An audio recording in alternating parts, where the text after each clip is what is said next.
Olá, Shalom, sejam todos bem-vindos mais uma vez a Casa da Sinagoga de Ponta Grossa, a comunidade de Sha'aret Teshuvah, né? Hoje, Baruch Hashem, estaremos voltando mais uma vez a gravarmos, a termos a oportunidade de estar junto com vocês do outro lado, falando a respeito de diferentes temas, né? Nesta oportunidade, teremos a oportunidade especial de entrevistarmos ao nosso presidente, ao Shelitá da nossa comunidade, o Benjamin Saitun, que nos estará falando um pouco a respeito do seu processo como anuncita, né? Os anos que ele tem participado na nossa comunidade e também dos seus anos anteriores da sua vida, como mudou toda essa questão, né? E antes de começarmos o nosso vídeo de uma vez, né? Desejar você um ótimo dia e lembrar a você que nos acompanha de casa, desde já deixar o seu like, se inscrever no nosso canal e ativar as notificações para você ser avisado quando entrarmos ao vivo em qualquer das nossas transmissões, como nas festas, no Shabbatot e em qualquer ocasião especial, né? Então, antes de começarmos, eu gostaria de pedir ao Benjamin Saitun que nos dê uma pequena introdução, né? Que ele dê ali se identifique com o público, né? Bom, eu sempre fui apaixonado por mecânica, né? Eu sou engenheiro mecânico, eu fiz engenharia mecânica e trabalhei muitos anos. Comecei a trabalhar com projeto de motor diesel de navio e tal, e projeto de estruturas, projeto de máquinas, equipamentos, enfim, esse tipo de coisa. E eu gosto muito de fazer isso. Trabalhei fora do Brasil, trabalhei na Itália por empresa brasileira, trabalhei nos Estados Unidos também por empresa brasileira e trabalhei também na Coreia do Sul por empresa brasileira. E muitos anos, né, de trabalho, foi um bom trabalho que eu fiz, né? Agora estou aqui em Ponta Grossa, né, porque eu estava em Macaé, a convite da empresa que eu trabalhei na Coreia, e em Macaé houve a crise de 2015, né? Então a empresa quase se dissolveu, né? Acabou vendida, né? Então saí de lá e vim aqui para trabalhar. E estou aqui muito feliz. Dei uma sorte que você não faz ideia. Eu sempre digo, repito, que o Eterno nos coloca em um funil. Ele tem um funil, nos coloca nesse funil, e a saída desse funil é onde ele deseja que seja, é onde ele quer que seja. Eu, como a grande maioria dos anuncitas, né, eu venho do cristianismo. Nós fomos forçados, né, como o próprio nome diz, anus, somos forçados, anuncitas. Fomos forçados com os nossos antepassados, né? Então, para preservar as vidas, para preservar, enfim, as vidas no fim da história, as pessoas acabaram caindo para o cristianismo, normalmente o catolicismo. E eu venho do catolicismo. Mas sempre foi uma coisa que me incomodou muito o catolicismo. Eu fiz primeira comunhão, fiz aquela coisa toda. E sempre me incomodou. Eu sempre fui muito incomodado com aquilo e tal, de santo, aquela coisa toda. Então, a coisa que uns 30 anos atrás, mais ou menos, eu comecei a despertar a minha alma judaica, né? Eu comecei a perceber que a coisa não era bem assim, do jeito que... Aí, pela ignorância, pelo desconhecimento, eu comecei a criar orações. Mas orações apenas ao Eterno, sem santo, sem 3 pessoas, nada disso, apenas e tão somente o Eterno. Mas pela ignorância, o desconhecimento, a falta de, enfim, conhecimento mesmo, né? Pela falta de conhecimento, então eu criava as orações, rezava aquilo ali todo dia de manhã, antes de trabalhar, antes de qualquer coisa, eu fazia aquelas orações de manhã. E de certa forma me satisfazia, porque era o que eu tinha, não tinha mais nada. Aí, como eu disse, eu trabalhei fora do Brasil, a empresa, o dono da empresa, né, ele me convidou para fazer o trabalho no Brasil, eu vim para cá. Passamos ainda 2 anos e meio, até que chegou a crise de 2015. E, enfim, eu gosto de trabalhar. Eu estava aposentado, mas eu gosto de trabalhar, então o lugar que tinha para trabalhar era aqui onde minha sogra morava. Eles são de Erechim, no Rio Grande do Sul, mas vieram para cá, né? Porque ela ficou viúva, o filho veio estudar aqui na faculdade, na Universidade do Paraná, aqui em Ponta Grossa, se formou e tal, e começou a namorar, casou. A minha sogra ficou viúva, veio para cá também. E saindo de Macaé, eu querendo trabalhar no Rio de Janeiro, acabou, não tinha nada lá, triste aquilo ali. Eu vim para Ponta Grossa para trabalhar. Eu tenho uma empresa de engenharia, fiz vários projetos, tenho um bom currículo aqui. Sim. Então, o que acontece? Um dia eu estava na internet, passeando para lá e para cá dentro da internet e tal, e vi uma publicação a respeito da sinagoga Anuncita de Ponta Grossa. Cara, quando eu vi aquilo ali, eu levei um susto. Eu não sei, aquilo me motivou de uma maneira tal que eu fiquei com medo. Eu fiquei com medo mesmo. Fiquei com medo e aquele sentimento, né? Aí 2 semanas depois vi novamente o anúncio. O anúncio, né?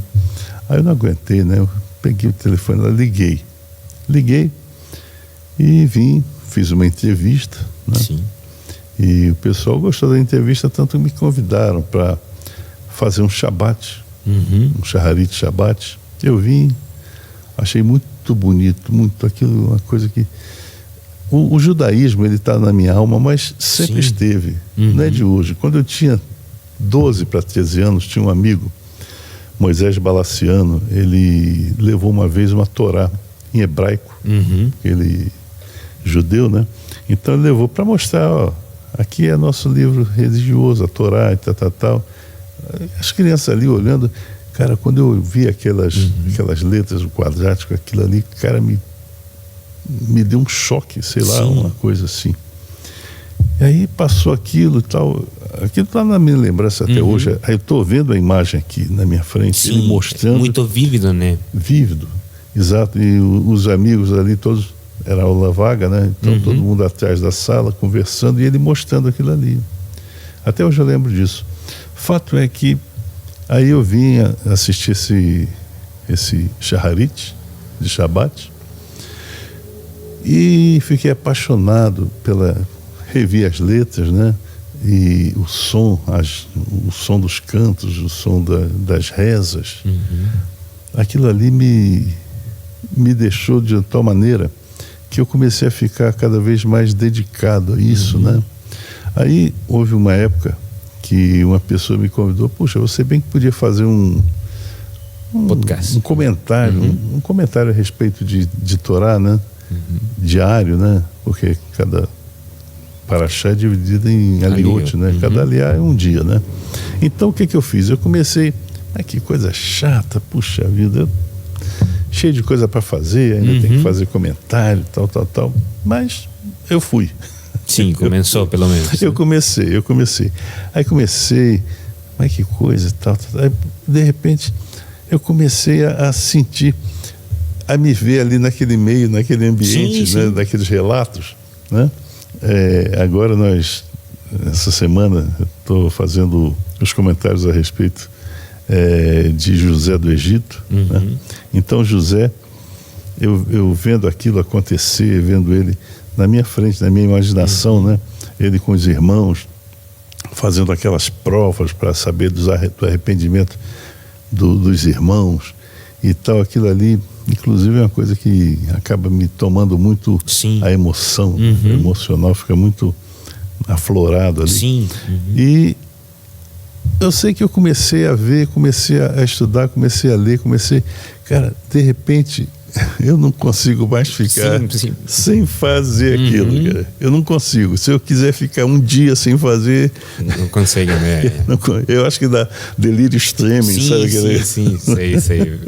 E é importante esse relato que o senhor nos faz a respeito de esse primeiro momento com o contato, né, ao judaísmo, ao começo nesse processo de retornar, né, como um anuncita, né, e também a sua história antes, né, de ter esse contato é importante porque possivelmente todos os que nos estão acompanhando do outro lado da tela tenha vivido alguma questão parecida. Para todos é um pouco diferente, as situações, a história, a religião que professavam antes de entrar no judaísmo, né?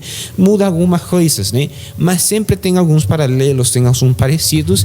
E sabe o que acontece, que eu acho muito interessante, né? Que quando você conhece uma pessoa que passou pelo seu mesmo processo e você vê que você não é o único que está lutando por essa questão, que está tentando melhorar, que está tentando ter um avanço, evoluir em toda aquela questão que ele está conhecendo, porque todos nós estamos conhecendo, né, tudo, a Torá, os mandamentos, e através do estudo e o conhecimento da Torá e dos mandamentos conhecemos Hashem, vamos nos aproximando dele, né? Então nesse desejo, nessa alegria, nesse sentimento a gente vai crescendo. Só que muitas vezes aqui no Brasil a gente sabe que falar do judaísmo é uma coisa diferente e muitas vezes estranha, né? Então a pessoa, a anusita que se encontra nessa situação, às vezes se encontra sozinha, né? Em casa, né? Uma família de 4 ou 5 pessoas, normalmente quem acorda essa centelha, às vezes ele está sozinho, né? E ele fala, puxa vida, mas eu quero guardar Shabbat, eu quero guardar as festas, eu quero estudar Torá, quero falar com pessoas como o Senhor faz, né? Eu quero comentar a respeito da Parashá, e muitas vezes não encontra alguém com quem falar dessas coisas. Então, por isso é interessante ter o exemplo do Senhor, né? Exemplos como também já tivemos uma entrevista passada com o Dr. Eliyahu, né? Ver essas pessoas que, puxa, a gente consegue fazer, a gente tem a oportunidade de participar de uma comunidade, de ter todas essas vantagens. Para as pessoas que nos acompanham do outro lado, eu acredito que seja uma força, um impulso, né, para elas ver que é possível conseguir essas questões. Ninguém falou que era fácil, né? Mas é possível. Mas é gostoso. Isso, é fácil, muito, mas é bom. É muito interessante, né?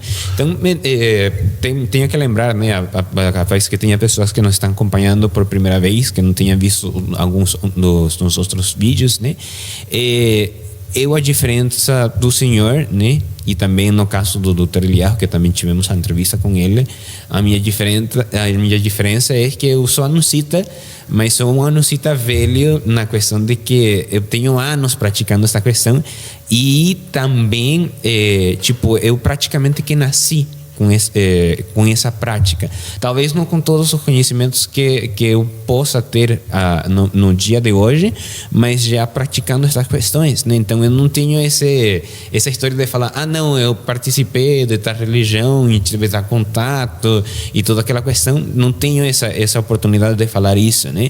Mas do meu lado, do meu ponto de vista, né? Do lado contrário, né? Eu admiro muito as pessoas que conseguem fazer essa mudança, que conseguem se encontrar nessa situação de você escutar a sua alma, a sua Neshama falar, viu, é aqui, nós precisamos nos aproximar disto, nós precisamos servir a Hashem da forma que é correta e conseguir quebrar todos os paradigmas, todas as diversidades para conseguir se aproximar dele, né? E realmente fácil não é. Não é fácil. Não é fácil porque, quer ou não, nós vivemos em um ambiente, uma cidade, em um país cristão. Sim. É cristão. Ou é católico, ou é protestante, né? Protestante, enfim, é cristão. Então, os cristãos têm costumes muito diferentes. E nós somos minoria. Por exemplo, agora, nós tivemos a Hanukkah. A Hanukkah foi no dia 25 de dezembro. Né? Foi cair no dia 25 de dezembro. E aí você tem os teus familiares dizendo, vamos lá na casa do fulano e tal. Eu falo, não, eu vou na sinagoga. Sim. Mas o Hashem, né? Tem pessoas que falam, puxa, caiu no 25 de dezembro e agora o que faço, né? Mas o Senhor agora não, eu tenho que ir na sinagoga, né? Não, então, eu vou na sinagoga aqui, Natal. Né? Então é essa questão, né? Que às vezes nas adversidades nós podemos encontrar. Você tem que ter coragem ajuda, de falar. Né? Esse é o ponto. Então, voltando na entrevista com o Senhor, eu queria perguntar, nessa caminhada que o Senhor tem, né? Eu acho que não posso falar pelo Senhor, mas imagino que sejam uns 4 ou 5 anos, né, praticando essa desde 17? 2017, 18, 19, 21, 2, 3, 24, 7 anos. 7 anos, já 7 anos se aproximando do judaísmo, né, nesse caminho como anuncita. O senhor que acha que tem sido a questão que mais mudou na sua vida, né? Em questão ao quê, né? Porque o anuncita, quando se encontra com isso, ele precisa mudar de forma radical, né? Tanto na sua dieta, né, das coisas que ele pode ou não pode comer, também na sua fala, ou seja, das coisas que ele pode ou não pode falar, no seu conhecimento que ele precisa estudar a mais, né? No seu relacionamento com as demais pessoas, né? Então, qual área que o senhor acha que mudou mais a sua vida, essa questão do judaísmo? O que mudou mais na minha vida foi eu me sentir bem. Me sentir bem mesmo. E não ter mais aquela coisa, aquele conflito, porque a gente vive em conflito, sim, né? Quando a gente vê uma coisa que não aceita, não desce, não passa pela garganta, então é um conflito. Só o fato de eu não ter mais esse conflito, cara, mas já me traz um conforto fenomenal. E outra coisa, a dieta, eu tenho a sorte da minha esposa, ela ter o entendimento muito bom a respeito disso, e toda vez ela faz uma refeição, ela sempre leva em consideração o que eu posso comer, o que eu não posso comer, o que eu posso misturar, o que eu não posso misturar. Então, ela é uma pessoa que tem um coração muito bom. Sim, bom. Vem do cristianismo também, né? E catolicismo também, mas é uma pessoa que tem uma compreensão muito boa, respeita bem as minhas coisas, as minhas orações. Eu faço 3 orações por dia, de manhã, de tarde e à noite, né? Então, ela respeita isso, faz o silêncio, eu tenho também as minhas gravações, e também da mesma forma. Ela te lembra, senhor, que tem as gravações, né? Ela lembra, às vezes ela lembra. Eu participo de um programa na Rádio Judaica Portuguesa de Belmonte no domingo, na terça, a respeito da Parashá da semana, na quarta e às vezes até na quinta também participo de um programa, às vezes da quinta, mas da quarta eu participo. Então, tudo isso me toma um bom tempo, mas, puxa vida, como isso me ajuda, como isso me alegra, a gente passa a viver um novo nível de conforto espiritual. É diferente, é muito diferente. Fácil? Não é. Não é fácil. Mas olha, como é bom. Sim. Como é bom você chegar no teu espelho, olhar para você e falar, cara, como foi bom esse meu dia de hoje. Sim, todo dia antes de dormir, eu agradeço ao Eterno por mais um dia de vida. E todo dia de manhã, eu faço as orações matinais também, agradecendo por ter me devolvido a alma. Bom, muito importante. E realmente é essa questão, né, que a gente aprende a desfrutar muito da sua espiritualidade, né, desse processo. E é importante que a pessoa que nos acompanha do outro lado tenha também esse sentimento de conseguir aproveitar ao máximo essas questões, né? Porque eu tenho uma coisa que eu aprendi, a vida me ensinou, Hashem me deu a oportunidade de aprender isto na minha vida, né? Que o mandamento, se bem ele é belo, igual que a Torá é belíssima, né? A Torá e os mandamentos eles te cobram, né? Eles te cobram. Mas como, Hano? Como que os mandamentos e a Torá ela te cobra, né? Porque às vezes no começo cumprir a mitzvah, estudar a Torá e todas essas questões são um pouco mais fáceis, né? Com o tempo, às vezes, Hashem testa as pessoas para ver se realmente isso que você está aparentemente valorizando, realmente você dá valor para isso, né? Isso eu falo na minha experiência particular, né? Na Venezuela, eu sempre que tenho oportunidade, né? Não gosto, mas é importante falar porque são realidades, né? E serve de exemplo para a pessoa que nos acompanha do outro lado. Mas na Venezuela, no começo da minha vida, os primeiros 12, 13 anos até o meu bar mitzvah, né? Até os 15 anos mais ou menos, não era a situação era ruim no meu país, mas não era tão ruim como na atualidade, né?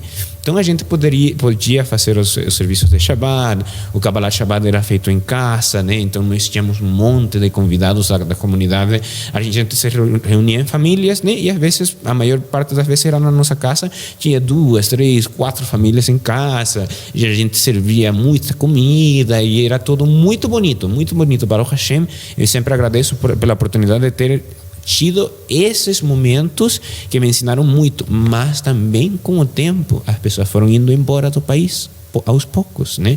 Por questão do mesmo que vocês já sabem do meu país, né? Pela situação política e toda aquela questão, né?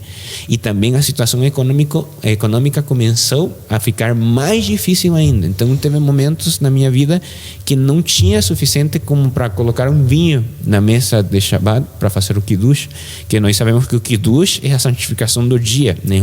Uma parte importante do serviço de Shabbat é o Kiddush, e assim muitas outras coisas, mas contudo, com o esforço, a gente fazia, ia atrás, corria atrás e tentava fazer o máximo possível, conseguir cumprir com a mitzvah. Então, quando a gente veio para cá, para o Brasil, aqui, né, em Ponta Grossa, que tivemos a oportunidade de ter uma sinagoga a 1, 2 quadras da casa. Isso é o tal do funil. Isso.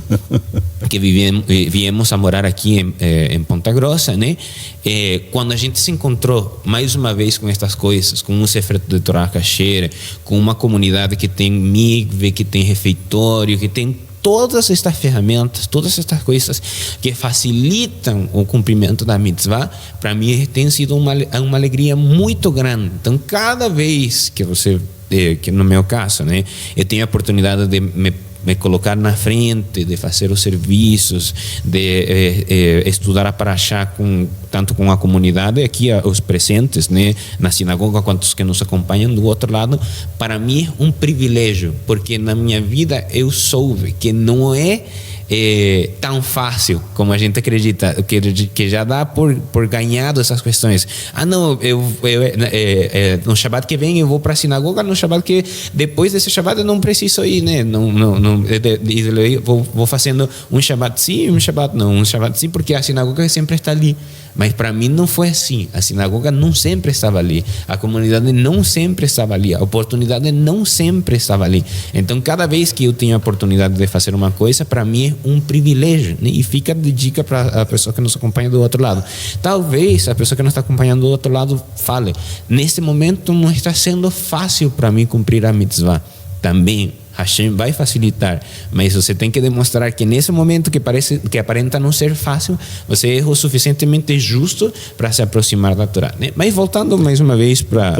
Eu quero falar uma coisa Sim. que eu acho interessante, voltar a essa história do funil. Sim. O funil. Você saiu da Venezuela, veio para o Brasil. Olha, a coincidência, não existe coincidência, é coisa do Eterno. O Eterno te premiou para você morar a duas quadras, né? Que dá 100 metros de caminhada, 100, 150 metros de caminhada, até a sinagoga. A sinagoga que é a única anucita, a única, não existe outra. Quer dizer, na época não existia, hoje existe. Existem 2 ou 3 além dessa. Mas na época só existia essa. Só esse aqui. E foi da mesma forma que ele me colocou no funil e trouxe para cá. Cada pessoa, ela tem uma missão. A missão é entregue por Deus. Nós, eu, você, cada um de nós tem uma missão. Essas parachutes dessas últimas semanas falam a respeito de José, da vinda de José ao Egito, né? O que aconteceu ali? Olha só como é que as missões são determinadas pelo Eterno. E cabe a nós termos a fortaleza espiritual, física, moral, para aceitarmos aquilo que vem, e com amor e com carinho, e com alegria. José, ele era o administrador dos bens de seu pai. Então ele ia fazer os relatórios e tal, está acontecendo isso, aquilo, outro, na criação e tal. Aí os irmãos, com inveja, jogaram ele no poço, venderam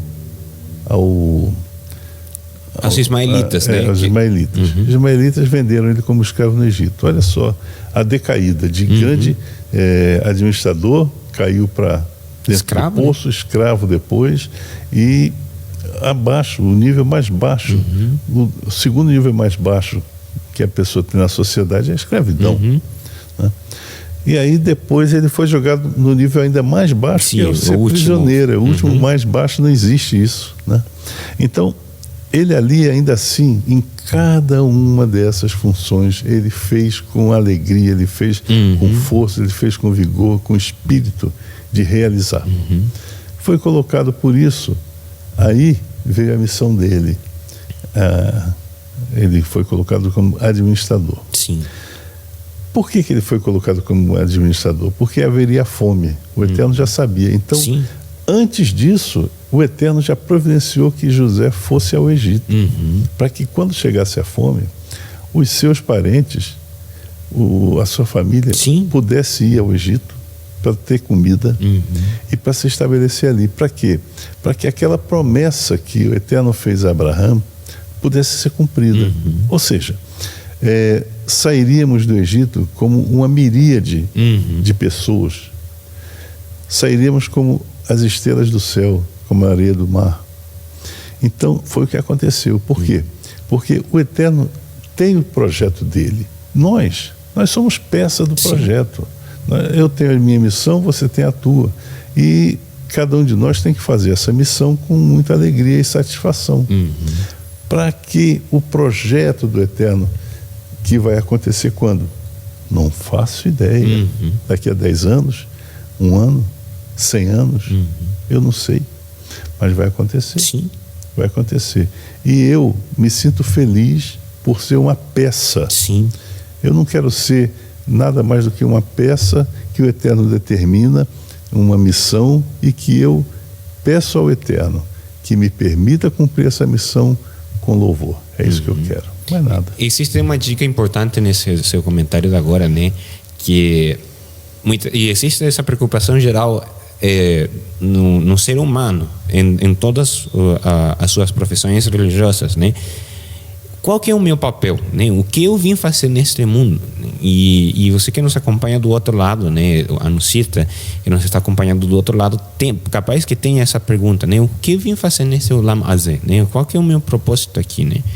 E é importante que, capaz que a gente não saiba 100% o que Hashem quer de nós neste mundo no Olam Hazé, mas contudo, ele nos deixou uma guia, um projeto pré-estabelecido de mais ou menos o que nós precisamos fazer para estarmos próximos dele. Porque no final das contas, né, essa pergunta é resolvida nisso. O que viemos fazer aqui no Olam Hazé? Nós viemos a estar próximo de Hashem, aproximar o nosso mundo a Ele, né? Só que a gente não tem muito claro como fazer isso, ou qual que é a nossa porção desse trabalho que consiga trazer essa redenção, esse processo de nos aproximar de Hashem. Mas, como eu estava falando, contudo, Ele nos deixou umas regras, um alinhamento, uma guia que nos permite saber mais ou menos como é que funciona a questão e conseguirmos chegar a esse objetivo. Qual que é essa guia? A Torá, né?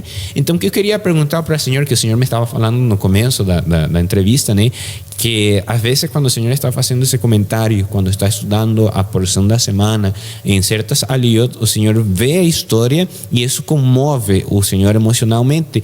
E é normal, sabe que é uma questão normal, porque isso eu vi exponencialmente no meu pai, e eu também às vezes passo por essa mesma situação, sobretudo nessas parashot de Bereshit, nestas últimas 4 ou 5 parashot de Bereshit. Meu pai sempre que estudava a história da vida de Yosef Hatzadik, do nosso pai Yosef, ele sempre chorava em várias porções, né? Desde que ele é vendido até quando ele se encontra agora com o seu pai de novo, e depois também quando o Yaakov tem a oportunidade de abençoar aos seus netos, né? Os filhos de Yosef. O meu pai chorava muitas vezes nessas ocasiões, e isso me chamava muita atenção. Talvez quando era criança eu não tinha ainda essa capacidade de entender por quê. me comovia, mas eu não entendia por quê. Mas com o tempo, quando a gente vai estudando mais e vai se aprofundando nessas questões, agora também eu tenho essa questão, às vezes quando estou fazendo a leitura ao vivo aqui, que você não está acompanhando, às vezes a minha garganta, ela faz aquele nó assim quando estou lendo, até no hebraico, sabe? Que eu já quando vou fazendo a leitura no hebraico, eu já sei o que vai acontecer, já me dá aquela apertada ali nessa questão, mas é bonito ver essa questão, né? Então, eu queria que o Senhor nos falasse a respeito da importância de estudarmos a Torá, né? Nestes 7 anos que o Senhor tem participado como um anuncita se aproximando do judaísmo, o que tanto o Senhor acha que é importante estudar a Torá? O estudo da Torá, ele tem um ponto muito interessante, que é o seguinte: você começa a se transportar para outra dimensão. Você está nessa dimensão aqui, né? Rolando Razê, né? Aí quando você começa a estudar a Torá, você começa a vivenciar, porque eu acredito que muitas pessoas conseguem também, não sei se todos, mas muitas conseguem ver. Por exemplo, se eu fechar os olhos, eu vejo José indo para o quarto chorar por ter visto o seu irmão. Então, isso me comove, isso me leva a um nível de crescimento espiritual. Isso é um crescimento espiritual. Quando nós estudamos Torá com alegria, com afinco, como todas as coisas que nós fazemos na vida devem ser assim, com alegria e com afinco. Quando eu estudo Torá, eu estou vendo que eu estou cumprindo uma missão. A minha missão é o quê? É estudar a Torá, é fazer os comentários, porque não podemos nos enganar. Qual é a minha missão? É aquilo que eu estou fazendo no momento. Por exemplo, agora a minha missão é fazer essa entrevista, participar dessa entrevista. Então, eu tenho que fazer essa missão da forma a mais alegre e a mais dedicada possível. Aí, por exemplo, eu estou em casa, a minha mulher não está, eu vou ter que lavar a louça. Eu lavo a louça da forma mais alegre possível. Eu faço para que a coisa fique arrumadinha, que fique bem seca, fique bem bacana, bem alinhada. Então, isso é aquele momento, a minha missão. A minha missão é aquilo que eu estou fazendo no momento. É a missão de cada um. Então, estudar a Torá, para mim, é uma missão diária. Todas as noites eu estudo aliado dia. Eu estudo, eu penso, eu comento, eu gravo, eu transmito essa gravação, né? Então, a minha missão naquele momento é essa. Quando eu estou fazendo as minhas rezas de manhã, de tarde, de noite, a minha missão também é a reza. Quando eu estou fazendo o meu trabalho, porque hoje está difícil, porque a economia está acabada, está destruída, mas quando eu tenho os meus projetos para fazer, eu faço com uma alegria. Inclusive, quando eu começo a fazer, é difícil parar. É sério. Às vezes, eu vejo à meia-noite, puxa, eu tenho que dormir porque amanhã tem que acordar cedo. Eu me forço a levantar, desligar o computador, parar o que estou fazendo e dormir. Eu me forço a fazer isso. Por quê? Porque aquilo ali me dá uma alegria muito grande de fazer. Assim é tudo. Se eu tivesse que estudar a Torá durante horas, eu faria isso também. Teria que me obrigar a parar para ir dormir. Entendeu? Então, qual é a minha missão? Qual é a tua missão? Qual é a missão de qualquer pessoa? É aquilo que você está fazendo no momento. Essa é a tua missão. E você acaba sendo conduzido como Hanor foi conduzido. Olha, quando eu penso nisso, eu fico admirado, porque imagina a distância de Ponta Grossa até Venezuela. Aí imagina a pessoa sai da Venezuela, aí foi o governo que colocou. O governo coloca as pessoas em cada lugar. Isso é aleatório, entre aspas, porque quem coloca o resultado do sorteio é o Eterno. Foi o Eterno que sorteou você para vir aqui. O Eterno também me sorteou para vir aqui. Então, esse grupo de pessoas que participam aqui, eu não tenho a mínima dúvida. O Eterno montou essa equipe, montou esse time. E esse time, cada pessoa que vem de fora, que começa a participar, é por quê? Porque o Eterno também colocou essa pessoa num funil. E essa pessoa também está participando desse time. E a pessoa que chega aqui, que vê que aquilo ali é o Eterno que coloca aquela pessoa ali. Não existe coincidência. Não existe, porque se seria ganhar na Mega Sena durante 10 vezes, uma atrás da outra seguida. Isso não existe, esse tipo de coincidência não existe. É o Eterno que coloca e determina. É Ele que faz. Eu fico alegre de Ele fazer comigo. Eu tenho a graça e a alegria de ser uma peça na mão do Eterno. Sim. Isso sim, isso é importante para mim. Bom, Hashem, né? E realmente é muito importante e nos traz muita alegria, né? E falando da alegria, né? Eu queria perguntar, fazer a seguinte pergunta, né? Nestes 7 anos que o senhor tem participado do judaísmo, né? Tem esse contato, como nos cita, dessas questões, né? A cada ano nós temos o ciclo anual de festas e festividades, né? E cada uma dessas festas é muito importante. Cada uma dessas festas representa alguma coisa também muito importante por trás, né? E todas têm as suas práticas, todos têm os seus costumes. Cada festa tem os seus costumes, as suas práticas, seus mandamentos, a sua simbologia, as coisas que podem ser feitas e as coisas que não podem ser feitas, né? De todas essas festas, né, do ciclo anual de festividades, qual que o senhor mais gosta? Qual que chama mais atenção do senhor? É difícil pergunta. Eu tenho, por exemplo, eu gosto muito de Pessa. Gosto de Pessa muito. Eu gosto de Purim. Rapaz, Purim é muito legal. É muito legal, eu gosto muito. Essas duas são aquelas que eu tenho assim mais gosto, né? Afinidade. Mas eu gosto das outras também. Sim. Essas duas são assim especiais, né? Vamos dizer. É importante porque no meu caso, né, eu também fiz essa pergunta para o doutor. Eu acho uma pergunta importante para conseguir entender a pessoa, né? A pessoa que nos está acompanhando do outro lado também pode responder essa pergunta, né? No tempo que você leva como nocita, qual que é a festa que você mais desfruta, né? Qual chama mais atenção? Porque realmente cada festa a gente tem, que o senhor estava falando, cada missão, cada momento a gente tem que desfrutar, tem que fazer com o maior esforço e com a maior alegria, né, para podermos conseguir cumprir o mandamento de forma completa, né? Então cada festa é uma oportunidade de fazermos isso de coração, né? Mas para cada quem também, cada quem tem uma afinidade por alguma questão. Então eu falo sempre assim, das festas, da que sempre me chama mais atenção é Yom Kippur. Por quê? Desde criança, né, desde que eu era bem pequeno, para mim era um pouco restrito a festa de Yom Kippur no começo, porque as crianças não podem fazer o jejum, né? Então o que acontecia? Em casa funcionava assim, né? Então os meus pais iam na comunidade, né, no local onde as famílias se reuniam, e eles deixavam nós em casa com alguém de confiança nos cuidando, né? Então a gente, de criança, a gente não faz o jejum, né?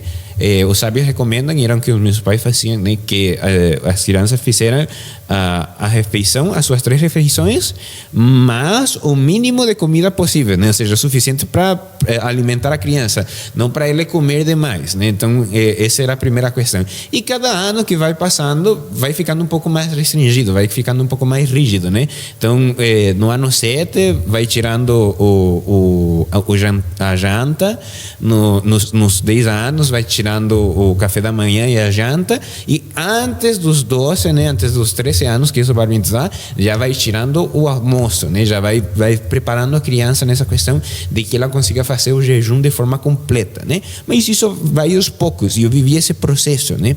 Então para mim sempre me chamou muita atenção essa questão, porque talvez o anocita que nos acompanha de casa, o senhor que teve a oportunidade no seu primeiro ano de participar do Yom Kippur, você participou do Yom Kippur e capaz que assistiu tudo, participou de tudo. Eu não. Eu de criança tive 7, 8 anos que eu ficava em casa e não sabia o que acontecia dentro, né? Então sempre para mim me chamava muita atenção. Quando eu comecei a participar do Yom Kippur, foi uma experiência totalmente fora do comum, né? Porque eu estava acostumado as festividades em si, na sua parte alegre, na sua demonstração da forma mais física possível, da alegria, né? De dar risada, de dançar, de tomar vinho, das refeições, né? Mas Yom Kippur é uma festa alegre, sabe? Muitas vezes isso parece contraditório. É uma festa alegre, só que a expressão da alegria de Yom Kippur é uma alegria que se expressa de uma forma diferente. É um nível de espiritualidade diferente nesse momento, né? Então, quando eu tive contato com isso essas primeiras vezes, isso me marcou muito, tanto assim que cada Yom Kippur que eu tenho a oportunidade de participar e das coisas que eu consegui viver dos meus Yom Kippur passados, sempre me marcaram muito, né? Então, para mim, Yom Kippur é uma festa que eu sempre valorizo muito, né? Porque considero que o nível espiritual de todas as pessoas que participam desse momento solene aumenta muito. É uma questão exponencial que quem está fazendo o serviço sabe como que é, e tanto assim que as pessoas que participam também sentem de alguma forma essa questão. Então, para mim, Yom Kippur é uma festa especial, mas assim também existem as festas da alegria, e cada festa que passa, para mim, eu tento desfrutar muito, mas a festa de Hanukkah também é uma festa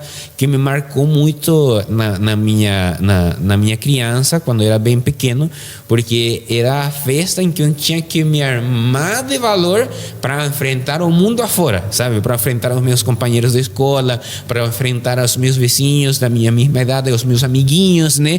Ter que demonstrar que não, eu sou um macabeu, eu sou diferente, eu tenho que me alegrar e tenho que ser orgulhoso de isto que eu represento, né? Isso. Então é uma questão que também é muito importante na nossa vida, e ainda que não somos mais crianças, ainda seguem essas questões, né? De que eu tenho que falar com as pessoas, não, eu não participo, como o senhor falou, né? Não participo do Natal, eu não. Então, muitas vezes isso traz como uma tristeza aparente para as pessoas. Isso abaixa o ânimo das pessoas. Mas quando nós estamos cumprindo a questão de forma plena, nós ali conseguimos acessar a questão do macabeu, né? Não, eu faço isso com orgulho. Eu não participo da festa de Natal com orgulho. Eu participo dessa festa com orgulho e tenho todas essas questões e eu represento isso, né? Então, a festa de Hanukkah também é uma festa que me marcou muito, né? Então, Pesach, como o senhor falava, também é uma festividade muito importante, né? Também muito bonita, né? Cada vez que nós temos a oportunidade de participar de Pesach, é um momento exponencial, tanto assim que dos 5 livros da Torá, o livro que eu mais gosto de estudar é o livro de Shemot. Shemot, que é o livro onde nós estudamos o Êxodo, né? Todo esse processo da saída de Mitzrayim, porque eu considero que a saída de Mitzrayim é um momento muito importante para todos os judeus de toda a história. Os que estavam antes de Mitzrayim, ou seja, Abraham, Isaac, Jacob e todos os 12, os seus 12 filhos e seus descendentes que talvez viveram em Mitzrayim, mas que não conseguiram sair, né? Os que saíram, né? Os que tiveram a oportunidade de sair, viram os milagres acontecendo, e todas as gerações depois, todos temos esse contato com a festa de Pesach, temos contato com esse momento da saída de Mitzrayim, nesse momento marcado. Então, uma festa muito importante, uma festa que nos lembra de muitas coisas e que nos dá a oportunidade. Isso eu sempre falo durante a festa de Pesach. A festa de Pesach nos permite cumprir com as demais festas, porque sem liberdade nós não podemos cumprir nem com o Shabat, né? Na festa de Pesach, quando nós estudamos aquilo ali com carinho, com profundidade, a gente percebe que o que o Eterno quis ali em relação ao povo, que o povo jamais se permitisse a escravidão. O que é escravidão? Aí que está. A idolatria é a escravidão. Por que o Eterno não gosta que nós façamos idolatria? Porque o idólatra, ele é escravo do ídolo. Eu já falei isso uma vez, mas eu vou repetir aqui porque eu acho que isso é muito importante. Quem é aquele que tem o interesse na idolatria? É o líder dos idólatras. O líder dos idólatras, ele cria um ídolo, seja uma estátua, uma pintura, seja uma escultura, não importa, uma árvore, qualquer coisa, é um ídolo. Então, o chefe dos idólatras, o líder dos idólatras, ele vive de quê? Daquilo que o idólatra entrega a ele. Ou seja, agora o ídolo quer que você faça isso, isso e isso. Agora o ídolo quer... Então, ele vai tomando das outras pessoas para ele. É uma concentração de recursos, é uma concentração de riqueza, é uma concentração de dedicação, concentrado nele, líder dos idólatras. Aí, qual é a diferença quando nós adoramos o Eterno? O idólatra, ele precisa da mesma coisa que você precisa. Você não come? Ele também come. Você não dorme? Ele também dorme. Você não gosta de conforto na tua casa? Ele também gosta. Então, tudo aquilo que ele tem, ele tirou de você. E quando ele tira de você, você perde um pouquinho daquilo. Então, o idólatra, ele é um concorrente teu. Ele é teu concorrente. O Eterno é concorrente de alguém? Não. O Eterno precisa de alguma coisa? Ele precisa de dormir? Não. Ele não precisa... Tudo é dele. Tudo é dele. Então, quando nós adoramos ao Eterno, nós estamos libertos da servidão. O idólatra, ele é escravo do líder dos idólatras. O judeu, aquele que adora o Eterno, ele não é escravo, ele é servidor, ele é servo do Eterno, ele serve. E o que o Eterno pede de você como servo? Primeiro, que você cumpra as leis. Segundo, que você faça o bem aos teus irmãos. Terceiro, que estude a palavra, a lei, Torá. Torá, a Bíblia hebraica, como um todo, aqueles textos, aqueles profetas, aquela coisa toda. Então, é isso que o Eterno pede a você. Por exemplo, quando você estuda a Torá, você está gastando alguma coisa, está perdendo alguma coisa, ou está ganhando? Você está ganhando. Quando você estuda, quando você pega do teu bolso e dá uma esmola, e dá um prato de comida, e dá uma refeição a um pobre necessitado, é claro que você está tirando dinheiro do teu bolso. Mas para quê? Para um irmão que está precisando daquilo. Você tem de sobra. Dá um pouquinho para ele. Na realidade, quando você dá para ele alguma coisa, para essa pessoa em dificuldade, na realidade você está dando para o Eterno. Está emprestando. Só que o Eterno não precisa. Então, você está dando ao Eterno na pessoa daquele necessitado. Aquele necessitado ali é o próprio Eterno. Você está dando ao Eterno através daquela pessoa. Então, aquela pessoa se alimentando, se sentindo bem, reconfortada, aquela pessoa está fazendo a mesma coisa que faz o Eterno, ou seja, o Eterno se sente bem, se sente feliz, alegre com você que está fazendo bem. Então, essas três coisas são aquelas coisas que nós precisamos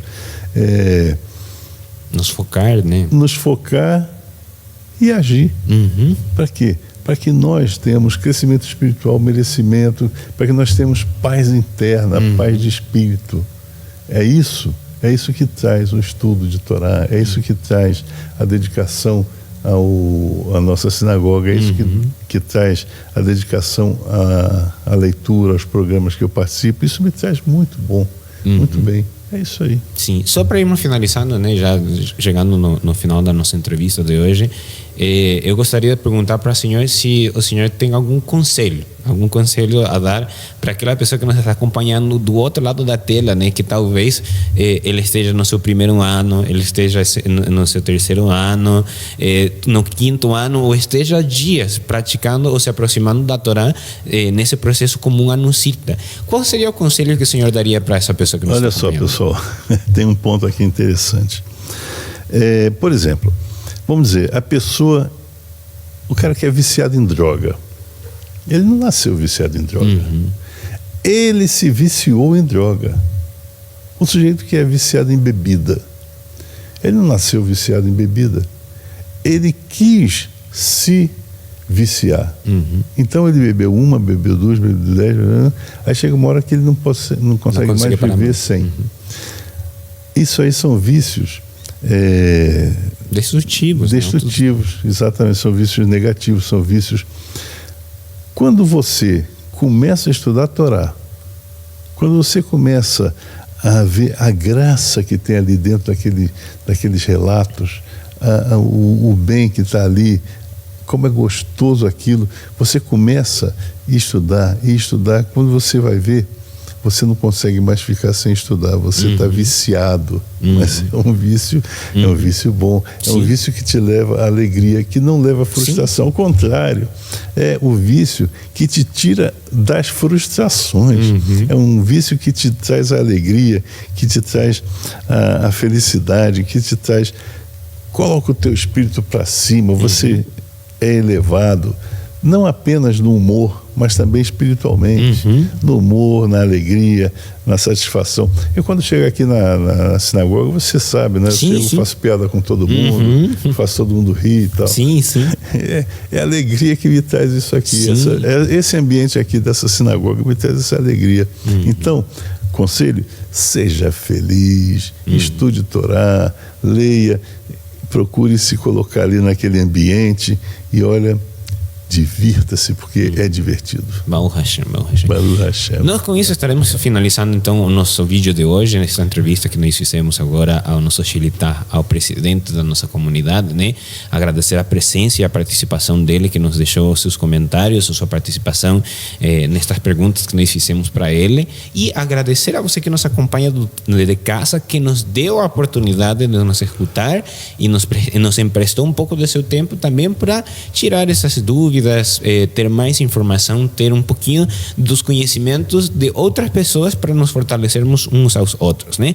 Então, nós que estamos aqui na Sinagoga de Ponta Grossa, agradecemos a sua presença, a sua participação e, né, fica uma dúvida, né, você que nos convidamos. Isso, exatamente. Fica uma questão, né, você que nos acompanha de casa, você pode estar em uma situação que você seja o único na sua casa que entende e pratica destas coisas, e você pergunta, mas como eu faço tudo isso que o Saitun está falando, como eu procuro alguém para comentar da Parashá, da porção da semana? Mas aqui estamos nós, né? Então cada Shabbat nós abrimos a oportunidade no nosso chat ao vivo, né, do shiur da porção da Parashá da semana, abrimos a oportunidade a deixar o seu comentário da porção da semana. Então aproveite essas oportunidades, porque se você aproveitar, como o Saitun está falando, essa oportunidade, Bezrat Hashem, saiba que possivelmente no futuro você vai ter mais oportunidades ainda, né? Então aproveite essa oportunidade agora e tenha a alegria e o conhecimento de que está se aproximando de Hashem, né? Nós com isso estaremos finalizando nossa entrevista de hoje e desejamos a todos mais uma vez Shalom, Shalom. Shalom.